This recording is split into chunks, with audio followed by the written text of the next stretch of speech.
Hi guys, sorry if this is a little dark. I wanted to do a video, but it got kind of late before I could get to it. So hopefully you can see me. Today I wanted to talk a little bit about what I was doing with my psychiatrist and my therapist, a little more in depth. Yesterday I saw my psychiatrist for the second time, and she decided to up my Paxil. So this next week I'm on 1.5 pills. I think it's 1.5 mg, I don't even know. And then I'm taking 2 pills next week. So I'm doubling. By next week I'll be doubled on my Paxil. And I also had her fill out my medical withdrawal sheet, which I needed from her. And she never formally diagnosed me, just because if there's no billing, they explained that if they don't bill you, the insurance doesn't need a diagnosis, then they won't tell you. Which, since I'm going through the school, I don't need it. But she wrote down for the medical withdrawal, and I saw for the first time what I was formally diagnosed with, and that kind of upset me a little bit. They said I had general anxiety disorder, which I knew. I think, I figured I had something like that, which isn't really that shocking or anything. But she also put that I have dysthymia, which is like a chronic low-grade depression, which that one I was kind of having a little trouble with, just because it seems like such a permanent thing. And like, have I really always been depressed? Is that really true? I guess it is, looking back. I really think it, I don't question whether or not the diagnosis was correct, but I feel like now that it's on paper and I really know that it's my diagnosis, I feel like, wow, am I ever going to overcome this kind of thing?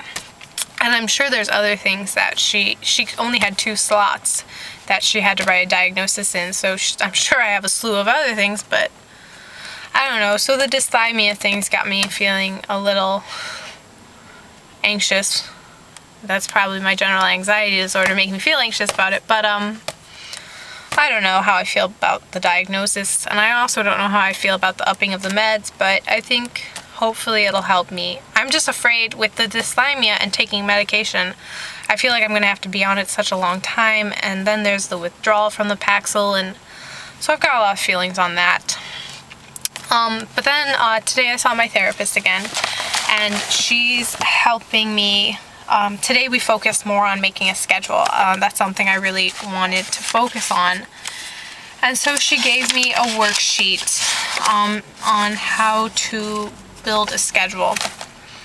And so I'm gonna start doing that. It's gonna be hard. She wants me to do 2 social things a week, which I'm kind of nervous about because I don't know anybody. I don't have any real friends, so how am I gonna make friends? I thought about volunteering, but I'm anxious about going with all the other volunteers. I'm afraid that they'll think I'm weird. Now that I know that I have all these weird things about me, I'm really self-conscious about it. Will other people know that there's something wrong with me? I don't know. Like, I've never really had a whole lot of social anxiety, but right now I feel it, I feel like I don't really want to be with anyone. And I know that's the depression speaking, but I'm just so afraid I'm going to have a panic attack or something. But I'm going to try to volunteer at the animal shelter, so I'll update you on how that's going. There's also an anxiety group that meets the second Monday of every month, and so that would be meeting next week. I'm going to call the person tomorrow and see if they're still doing it, and maybe I'll go to that, because I kind of wanted to do some group therapy and meet some other people who have anxiety problems. On top of all that, I really want to start working more with my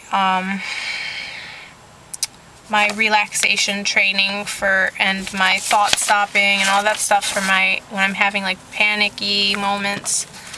Working on stopping that anxiety from happening. And then she's also got me working on thought journals, and so I have to record my negative automatic thoughts, and I have to you have to record the situation that caused the thought, but with me, I usually just have negative automatic thoughts even with when there's no situation. I have to write my negative automatic thoughts, and then the emotions that I feel with that, and like the degree of the emotion. So like if I'm feeling anxious, I have to rate that like on a percentage scale.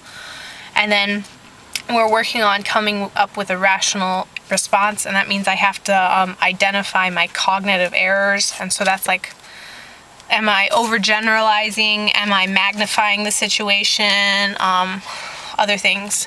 And then I have to supply evidence against my negative thoughts. And then record the outcome if there is an outcome. So if I'm nervous about going somewhere, my outcome, did I go or whatever. So like that's what I'm working on in therapy, and it seems like a lot. It is a lot. And but as to how I'm feeling, today was a good day. I went to therapy and I felt really good about that. I really like seeing Christine, and I think she's helping. I forgot to tell her that I was doing these, but I think she'd be proud of me. And I really like seeing her every week, and that makes me feel good. It's the only thing I've really got scheduled right now, so that's the thing I look forward to the most is my therapy. And then I went out with my mom. I took her out driving, and that was really, really nice because she never really leaves the house, so I was really happy about that. And the last 2 days, though, I was really anxious. I was having a lot of anxiety, and I couldn't shake it, and so that was making me feel depressed. But the weekend was good, so it's been kind of touch and go. I think with upping my meds, it'll help relieve some of the anxiety so I can really hunker down and focus on this. I don't know how I feel about my psychiatrist. She's nice, but sometimes she's so... I know psychiatrists are dependent on the medicine because that's their field. Like, they specialize in medicine, and that's how they feel people will get better. But I really don't want to depend so much on the medication. I want to depend more on therapy and learning the skills on how to get better. I don't want to be on Paxil for the rest of my life. I think that's stupid. And I don't know, she seemed kind of, and I don't know, she's just kind of more rough and gruff than Christine is, so I kind of like my therapist a little bit better. But I'm going to see my psychiatrist again in 2 weeks, so by then we'll see how the medicine's going, if it's still going well, if it's really started to work yet. And I don't know, I'm just going to try to start doing my scheduling, start to go out, do maybe some volunteering, hopefully get into this group.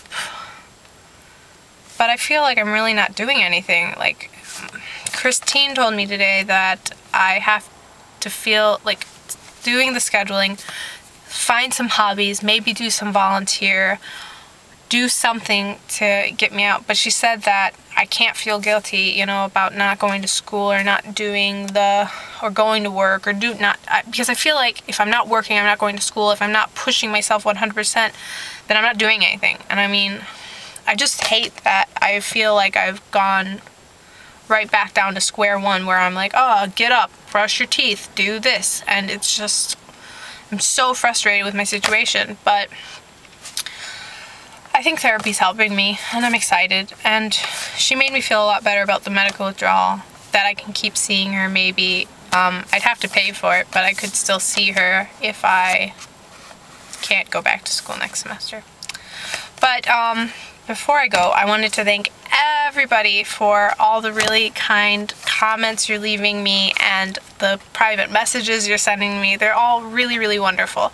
And I am so sorry if I'm really slow replying. I've got, you know, the email and the Facebook and now the YouTube, and I'm trying to, you know, juggle all of this, and I'm really, really bad at responding. I will read your message and I'll start to write a response, and then I'll go off and do something else because I have ADD. So bear with me. I will respond to you, I promise. Thank you so much for all of your support and your love and everything. It really means a lot to me, and I'm so glad that people are watching and connecting with me and telling me your stories. I really like to hear your stories, and that means a lot to know that other people are struggling alongside me. And if we can help each other, that's the best thing ever. I really want to help other people as well as get help myself. So thanks for everything, and I think that's all I've got for tonight. So hopefully I'll start to post a little bit sooner. I told my husband about it finally. I felt a little bit embarrassed about doing YouTube videos. I never really thought of myself as the vlogging type, but I think it's really helping, and I really look forward to it, and I'm excited. So I really want to do it more often, but I was really embarrassed about it. So hopefully I'll start doing these a little bit more frequently. It also takes a really long time to upload, so I have to figure out how to do that. I'm still figuring out this whole thing, so bear with me. But thank you for watching, and I will see you soon. Bye.